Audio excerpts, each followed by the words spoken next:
I have two disparate stories here that I hope are going to come together. One of them is I just finished reading a book on D-Day, and there were many images that struck me. One of them was that when the first waves came ashore, many times they were just getting slaughtered on the beach. And other people would come in second and third waves, and there would be all these people just lying on the beach. And a lot of them are dead. You've got living people lying on the beach among the dead. And along would come an officer or an NCO, or in some cases a private, who would say, "Let's go, follow me." And a lot of the people would get up and follow. And yes, they were absolutely terrified. And they were lying there on the beach, and they were lying there because they're fight or flight. I mean, they've shut down. I mean, they can't move. They're so scared, and no one can blame them. I certainly can't blame them. I probably would have been lying there too. That's part of what was going on, is that, you're hiding behind 3 inches of sand, and that's the best cover you've got. You're going to stick there. But there's another thing going on too. And the author, Stephen Ambrose, of this history made clear that a lot of them were lying there because, in addition to the shock, the fear, everything else, they simply didn't know what to do. And all it took is one person standing up and saying, "Come on, follow me. We're going up this gully." And they would do it.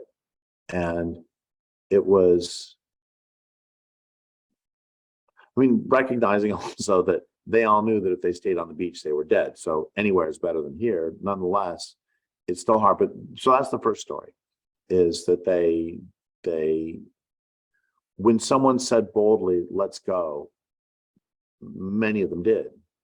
And then the other story is when I was in college the first time, so back in the early 80s, late 70s, one of the things I did is I was a high jump coach at a local high school. And one of my jumpers was really good. And on the day of the state championship, for whatever reason, I have no idea why, I had to be a few minutes late. So I couldn't show up like a half hour before the meet. I got there about 3 or 4 minutes before our high jump competition actually starts. And coaches weren't allowed onto the infield. So, I park my car and I go running up as fast as I can to the chain link fence that gets me as close as I can to her. And she's desperately searching for me. And she sees me and she runs over and she's crying. And the reason she's crying, she says, is because her mark is off. And what that means is when you run up for high jumping, you want to be able to run confidently without stuttering and run basically as fast as you can up to the jump. And it can be a complete disaster when your mark is off. And so I said, "Okay, get back out there and do another practice jump. Let me watch it and I'll tell you what to do." So she went back out, she did another warm up, and she's stuttering all the way up on the approach. And then she comes running back over to me and I say, "Oh, you got this, no big deal. Move back this much, do another practice jump, you'll be right on, I promise." And did it, and it was the perfect approach. It worked. And then she went on to compete. I don't remember how she did, but the point of this story is that about 20% of my confidence in telling her what to do came from experiences as a jumper, that I knew that she was anxious, her steps are going to be slightly longer. So yeah, probably move back a little bit. That was about 20% of it. 80% of it was, I knew that she was scared and somebody had to take charge. And somebody had to take on all of this lack of confidence and express confidence. So I could have given the same information to her and said, "Oh God, oh man, move back this much, give that a shot." And that wouldn't have done what needed to be done. What needed to be done is for me to say, "Nah, this much back, you got it, that's it." And then once she had the confidence that she took from me, everything was fine. And I'm thinking about this because, I work with any number of of organizations, and quite often in these organizations, there are people who like the organization, but they often don't do anything. They say they'll volunteer, but they never do. And I think some of it is because, you know, I think about this for myself. When I first plopped into the first organization I was going to help, I said, hey, I would like to help some. They're like, yeah. And then I'm like, I don't know how to help. I mean, what do you need? And I think that there are times where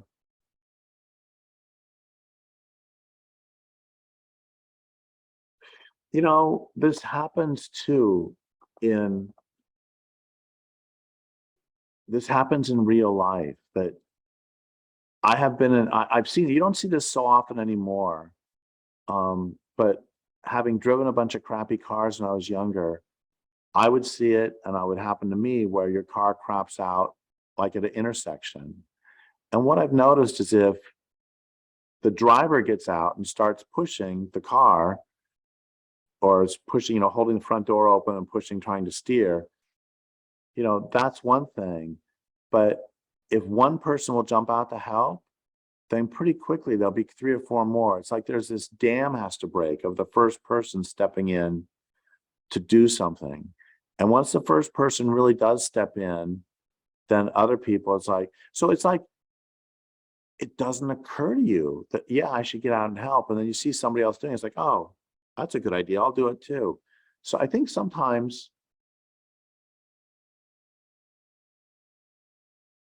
a lot of times, the same thing will happen with my organizational schema, that my kitchen counter can get so disorganized, and I just look at it and say, God, I need to organize that. It's a mess.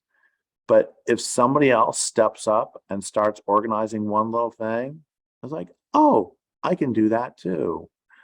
That may be revealing more about my lack of organizational skills that I want, but I think that this is a general point, that sometimes, if you don't know what to do, sometimes somebody just needs to lead, and then other people can follow.